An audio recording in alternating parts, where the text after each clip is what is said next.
Hello folks, my name's David Edgar, I'm the host of Heart and Hand, the Rangers podcast, and I'm joining you today to discuss Rangers' 2-1 come-from-behind victory over Motherwell at Ibrox today. Now, like most blokes, I do enjoy coming from behind, but generally speaking, I like to do it in more comfortable circumstances. Rangers did not play well today.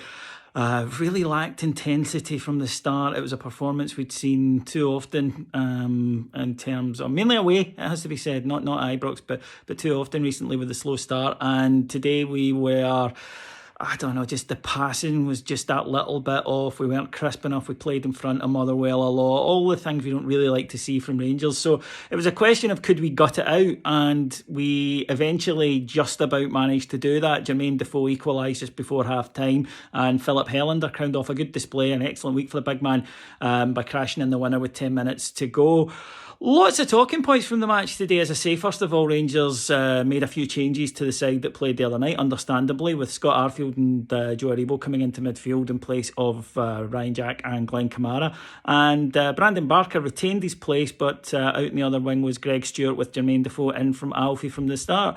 And it just, as I say, we couldn't get anything to flow today. Stephen Davis was excellent in midfield, and he had to be, because, to be honest, there were times he was our midfield with Aribo and Arfield just unable to influence the game at all in that first half. And Rangers never really got any rhythm going at all. Motherwell took the lead through Devante Cole, who you might remember we were linked with under Mark Warburton, I think. He took advantage of, I thought, some slack Rangers defending. We didn't win the first ball, and then I think that a couple of players maybe turned their back. The shot seemed to go right through Alan McGregor. It just wasn't a good goal from our point of view. And Rangers just, as I say, struggled to really get in behind and do Motherwell much damage. There was some controversial moments. Rangers had two, I thought, Stonewall handball penalty shouts turned down by referee Andrew Dallas, and in the old traditional Scottish making up for it, we were awarded one for a tackle on Tav that, from where I sat, and remember I haven't seen it back when I record these videos, looked of the soft variety. Tav stepped up and missed, and my goodness was the reaction not positive to that. He's got to come off them. I'm sorry. You can't go on with a 50% record, and recently that's what he's got. I'm not saying he never hits another penalty for Rangers again, but it's costing us now. Do we really think Jermaine Defoe would have missed that? Probably not, let's be honest. So take him off for a bit. I don't think it does him any favours, because all it does is just annoy the crowd, and there's people in the crowd who, for whatever reason, will always find fault with James Tavernier, and this is just giving them evidence for it. To be fair to him, though, he didn't hide. In the second half, he came out and he wanted the ball, and he wasn't having a good day.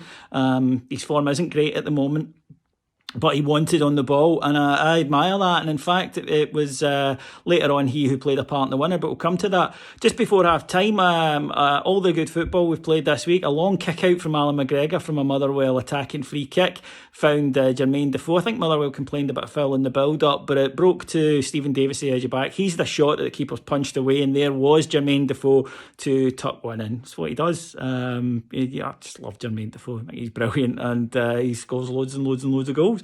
So Rangers did somehow get in 1-1 at half-time, and I think we all expected us to play better in the second half, which we did. Without being brilliant, we did improve. The manager made various substitutions to try and improve us, and I think Rangers did get a bit better. We'd had to put Ryan Kent on in the first half for Brandon Barker, who pulled up with an injury. Shea Ojo, Alfredo Morelos also joined the fray, and clock was ticking down. It really was a question of whether we could get it. We'd had a couple of decent chances, but then from a corner, James Tavernier with a driving run, he won it. And from his delivery, Philip Helander popped up with a goal. A terrific cross from Tavernier, and people again need to remember this. He's going through a tough time. Let's get behind him. But I do think the manager could do him a favour by taking him out the firing line for penalties for a bit. But he was there and he played a part in the winner. Big Phil was great. He had another header which could easily have ended up in a few minutes before. So, look, we're not going to play well every week. We were fantastic on Thursday. You don't need to go back far to find a good Rangers performance. But it was poor today, and we cannot afford to be dropping points at all, but certainly not at home. That's a non-starter. So credit to the side for getting the win. I would have taken that before the game. It wasn't the most fun 90 minutes I've ever had at Ibrox. I dare say we'll have better ones in the future. But it was about gutting it out and getting the victory. The big games are coming thick and fast. We're away to Ross County midweek. That won't be easy. And then, of course, we've got the League Cup semi-final next weekend against Hearts. So loads to look forward to. This is what you want, isn't it? I mean, you want to be involved in these matches, and obviously the Europa League's very much a live issue as well. So all good. We've won. I don't think that the manager is under any illusions. I heard coming out that he was saying that he felt we got away with one today, and maybe we did.